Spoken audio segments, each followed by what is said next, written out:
പ്രതിപക്ഷം കൊണ്ടുവന്ന അടിയന്തര പ്രമേയ നോട്ടീസിന് സാമൂഹിക നീതി വകുപ്പ് മന്ത്രി എം.കെ. മുനീറാണ് ആദ്യം മറുപടി പറഞ്ഞത്.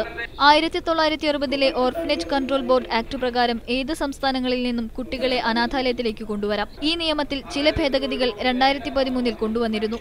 അതിന്റെ അടിസ്ഥാനത്തിൽ നിഷ്കർഷിച്ചിരുന്ന രേഖകളില്ലാതെയാണ് ചില കുട്ടികളെ കൊണ്ടുവന്നത്. കുട്ടികൾ വിദ്യാഭ്യാസപരമായി ഇങ്ങോട്ട് വരണമെങ്കിൽ അത് നിയമപരമായി മാത്രമേ ചെയ്യാൻ പാടുള്ളൂ എന്ന ഈ നിബന്ധന പാലിപ്പിക്കാൻ വേണ്ടി ശക്തമായിട്ടുള്ള നടപടികൾ ഇനിയുള്ള ദിവസങ്ങളിൽ സോഷ്യൽ ജസ്റ്റിസ് ഡിപ്പാർട്ട്മെന്റ് എടുക്കുന്നതാണ്.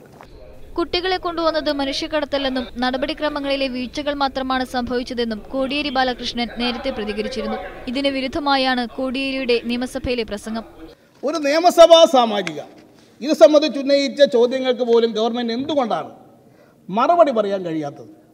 എന്തൊക്കെയോ ദുരൂഹത ഇതുമായിട്ട് ബന്ധപ്പെട്ട് പ്രവർത്തിക്കുന്നു എന്നുള്ളതല്ലേ ഇതിന്റെ അർത്ഥം?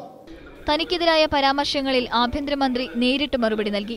താനൊരിക്കലും മനുഷ്യക്കടത്താണെന്ന് പറഞ്ഞിട്ടില്ലെന്നും ഉണ്ടെങ്കിൽ തെളിയിക്കാൻ പ്രതിപക്ഷത്തെ വെല്ലുവിളിക്കുന്നുവെന്നും അദ്ദേഹം പറഞ്ഞു. ഇതിനുശേഷമാണ് മുഖ്യമന്ത്രിയുടെ മറുപടി പ്രസംഗം.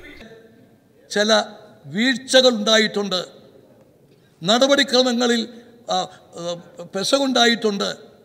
സാറ് അതൊക്കെ പോലീസ് അന്വേഷിച്ചിട്ട് എന്താണെന്നുള്ളത് തീരുമാനിക്കും.